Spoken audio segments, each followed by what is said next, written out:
We got Kevin? Yes, sir. Hey, buddy, you're talking to Matt Serra and Jim Norton. How are you, man? What's up, Kevin? We right in it. What's going on? I'm smooth. How y'all doing? Have we spoken to Kevin since we saw him at that UFC event in Vegas where it was 140 degrees in that tent? I don't think so. No, I think we haven't. We haven't spoken. You know that you talking about the time that Matt Serra was about sizing me up for that, huh? Nah, it's not true. No, he was sizing up Luke Rockhold. Come on, Matt. That wasn't really a great setup on that thing, man. I felt like it was so we couldn't hear anybody and nobody. It was a horrible setup. Whoever set that thing up. Yeah, it was terrible. But we appreciated you hanging out with us.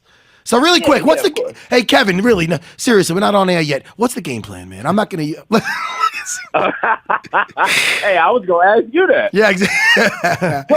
Come on, Matt. You know my game plan. Yeah. Come on, let's be real here. Hey, listen, Kevin. I'll tell you this much: the one good thing I like about, because listen, man, I'm going to be in the foxhole with my guy this weekend. You know that. I'm going to be there for Al. Yeah. I'm leaving tomorrow, so I'll probably see you down there. And it's one of those things where the one good thing is I enjoy watching you fight. So I had to watch a lot of your fights for this camp. So that's a good thing. Well, there you go. Yeah. Well, there you go. All right. That's what I can say. I enjoy watching you fight, man. Okay, we'll leave it at that. Yeah. Now, Jimmy's got a lot of questions for you. No, I'm only kidding. Now, I wanted to ask you, too. Obviously, you saw Al. He fought. He did quite well against Khabib on very, very short notice. What did you think of that fight? And were you impressed with what he did against Khabib? He did what I expected him to do. I think Khabib's. I've always seen Khabib had a lot of holes that a lot of people have saw. And I thought that Al. I didn't think that he would be able to win the fight just because of everything was going against him. Stepping up on such short notice when he was getting ready for a 3-rounder. But He did what I thought he was going to do. He showed some holes in Khabib's game, and Al's tough. I don't take nothing away from him. Al, he's going to stay in the fight the whole time. It's just going to be a completely different. I'm bringing a completely different game to him. And to your credit, Kevin, you're one of the few guys that's been actually calling for that Khabib fight. Oh yeah, I give you credit with that. I mean that's what this is about too. Let's keep it real here. I'm chasing titles, so. I don't really. Me and Al, we might have a little bit of history. We got the thing going on, but at the end of the day, I'm chasing after that title. Now, is this the first rematch you've ever had? Yeah. Yep. And is there anything different in mentally going into it with a guy who has? And again, it was a decision. It was short notice. I mean, it was certainly a competitive fight. But is there anything mentally that changes when you're going into a rematch with a guy who's beaten you? I mean, yeah. Either way, the biggest difference for me has been mentally.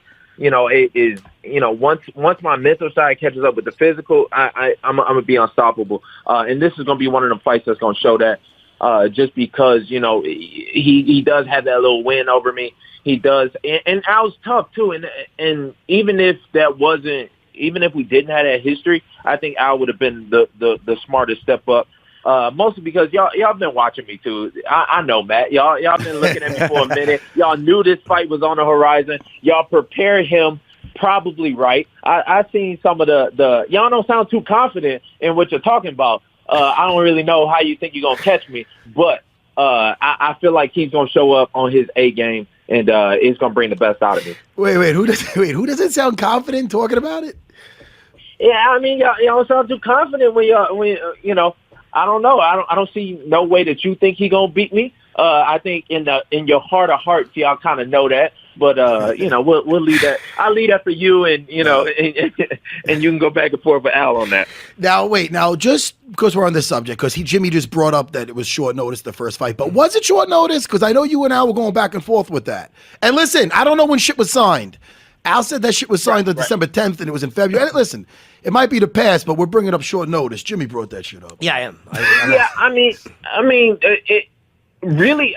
I think I signed my promotional agreement in December, and then they came with the opponent after. But again, it's just a completely different. You're talking about a completely different camp. Even I didn't even know how to set up a training camp, so I only trained 3 weeks for the fight after New Year's, and the fight was February 1st. So. I think I started training like January 6th or something like that for that fight. because I wasn't even in Grand Rapids where I was. Again, we talking about the past. I ain't really too concerned with it or too worried about it. Just know I've been training for this one. It's been a hell of a training camp, so I'm prepared in all the areas. Now I've had a few guys that I fought more than once, and does it add a little bit? I know you're a professional, but the fact that you feel like you could even the score with this one and get some redemption, does that help in the training? Yeah, I mean, it adds a little bit more fun to it. Again, I keep a longer vision in my head. So either way, each fight I know is the toughest fight. And again, I can't take nothing away from Al. He is going to be in there for the full 25 if I let him. And he's going to keep pushing forward, and he's going to keep trying to hit me and keep trying to beat me. So, I wake up with that, that in my head, and that's what kind of motivates me to train even harder. Yeah, he's got that little, I guess he's got the win, but, it was a close fight the first time, and I feel like I've just changed so much since then. I was the first tough guy that I fought that actually hit me back. Matt, you was there in the arena. I got, the first punch kind of even shocked me a little bit. Yeah.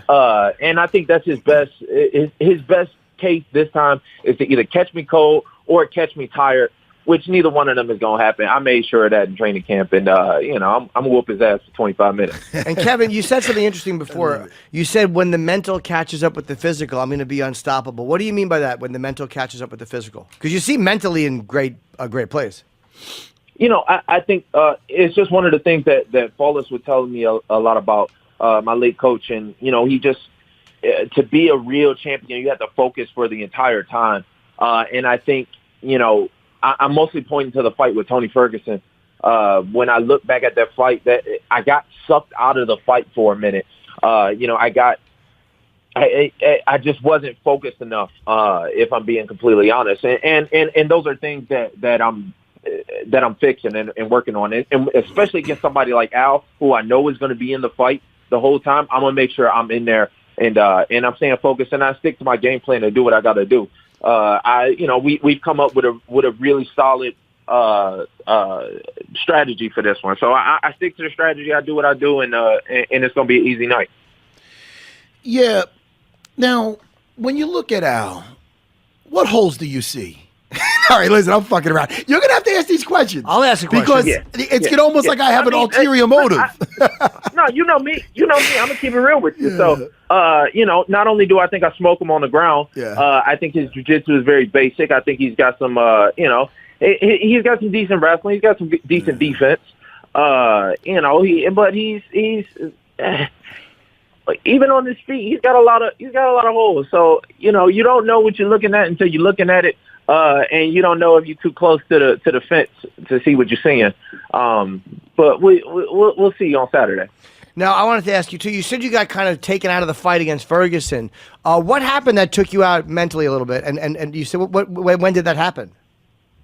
It was just, honestly, it was just a moment. You could say a lot of things before the fight. You don't know until you actually in there. It's one of the things that I learned against Al the first time. I took a big step up going into that fight, going from, fighting in front of country bars and in front of a couple hundred people to fighting at Prudential Center. And you get kind of that deer in headlights moment almost, where you get unfocused. And it, like I said, it just took me out of the fight a little bit. Same thing happened with Ferguson. If I'm being completely honest, it was a little too much too soon. I tried to put too much on my plate, and those were things that I feel like I'm learning as I grow and get more experience. And I'm a different guy now. I got a lot of experience under my belt, and I understand things a little bit better. So the more I understand things, the sharper I get mentally. Does your mind wander a lot? Like, are you like an ADD? Because my mind is all over the place. It's hard to focus. Are you like that, and just in real life? I mean, no, not like that. I mean, it ain't like I'm in there thinking about what I'm gonna eat for dinner that night or some shit. It's just when you competing with such high level guys, when you competing with the best of the world, I gotta be sharp. I gotta be on my A game the whole time. And then once I am that, I feel like there's nobody that can catch up with me. Have you ever And again, I have no fight experience. I can tell you, though, that on stage, I've had weird thoughts. And again, there's no punching you in the fucking face on stage. But I've had weird thoughts that had nothing to do with what I was talking about. As I'm talking, my mind is somewhere else for a minute. Have you had that in a fight where all of a sudden you're fighting and then your mind just goes somewhere completely out of the fight? I can't point to, like, no specific time. I mean, you think about weird shit when you're in there. I'm pretty sure Matt can tell you that too. He's probably had a fight or two where, he thought about something weird for a second and then kind of like snapped back to it. I can't tell you no specific time that happened, but again, you kind of get punched in the face and you wake yourself back up. Or, I keep a clear head going in there and I stay focused the whole time. And that's what I'm going to do. It's going to be a completely different ballgame. Now, and Kevin, we also have some fan questions that we do this thing once in a while. The fans are writing questions and they get to ask. So we're going to read a couple. This one is R Solis22 off of, this is Instagram or Twitter? Sorry, my mic was off. Yeah, that's on UFC. I don't know if it was Twitter or Instagram, but it's UFC News on Twitter or UFC Unfiltered on Instagram. Okay. Now, Kevin, this is from a fan. Of all the rules in MMA, specifically in UFC, are there any rules that you'd like to see changed or modified, like weight cutting, in-cage legal moves?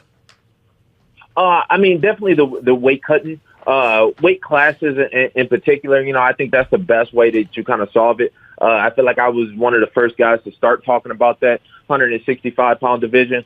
I think it's coming. I think it's for sure. I'm very confident in going into this weight cut and making 155 again. It's going to be a breeze, but I feel like it's a little unnecessary, and that's something that they could fix. If you talk about actual fighting, I feel like they can get rid of that 12-6 elbow rule. It's a little ridiculous at this point, especially when you got guys throwing the same elbows from just a different angle. Yeah, I mean, look, that's Jones's only loss was that disqualification because of that. Yeah. I mean, it's crazy. It is, right? Let's see here. Okay, here's a J Harper 285 silly question. Favorite thing to eat after the weigh-ins or the next meal after the fight? Let's see. I mean, I don't know. It kind of switch up from time to time. I mean, I like a big. I guess a little bit of steak and some pasta. I get a little. I might pull a little New York out my head and pull out the pasta. So, yeah. I'll carb load up. All right. And do you still live in Grand Rapids, Kevin, or no?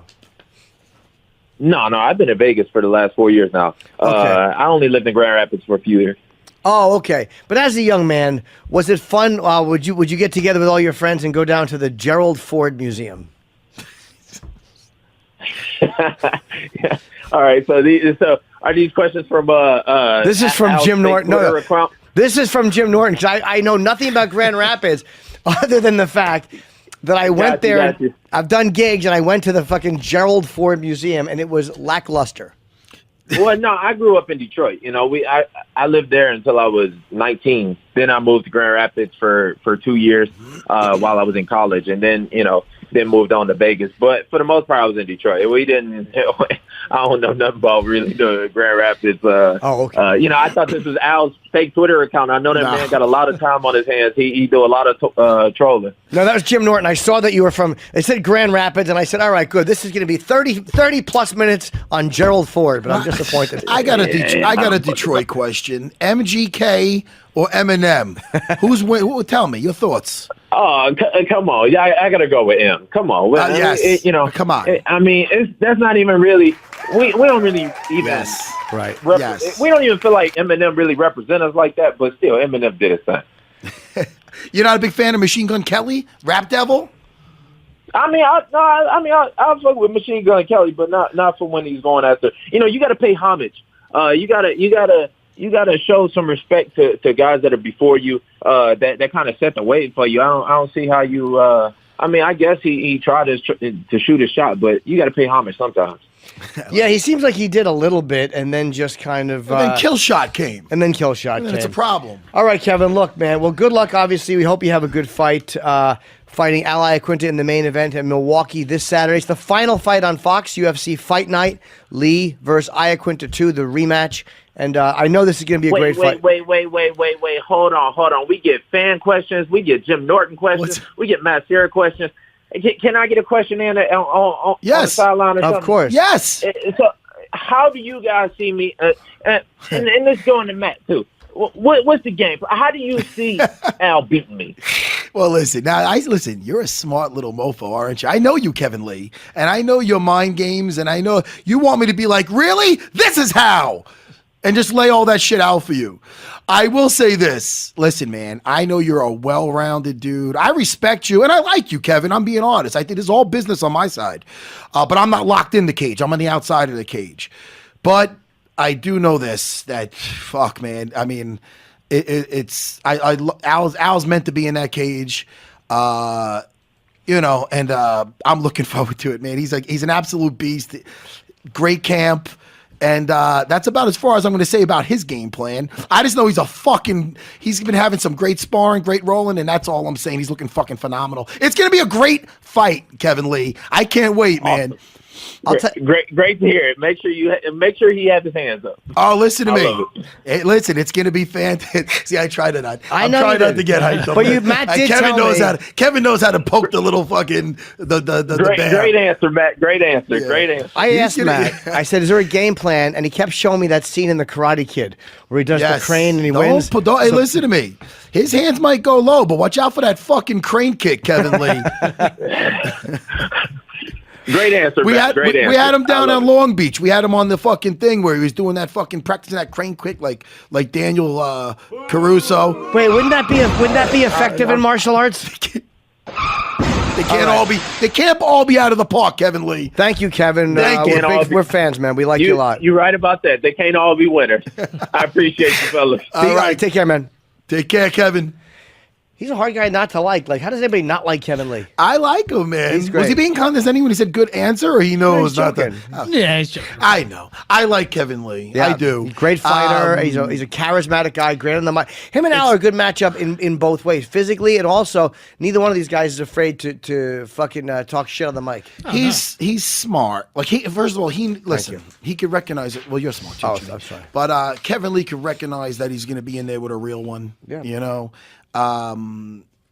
Obviously I'm not getting specific. Myself and Longo couldn't be happier where Al is right now. That's what I'm saying. And I'm not talking about Milwaukee. I'm talking about his No, how can he be happy to be in preparation for Milwaukee? this. See what going to a fucking Brewers game? But no, he Not in this weather. He's just looking like an absolute beast. And I know, dude, I hold Kevin Lee in high regard. Yep. And my answer to that, I don't like to be disrespectful to Kevin, but I feel he could beat him everywhere.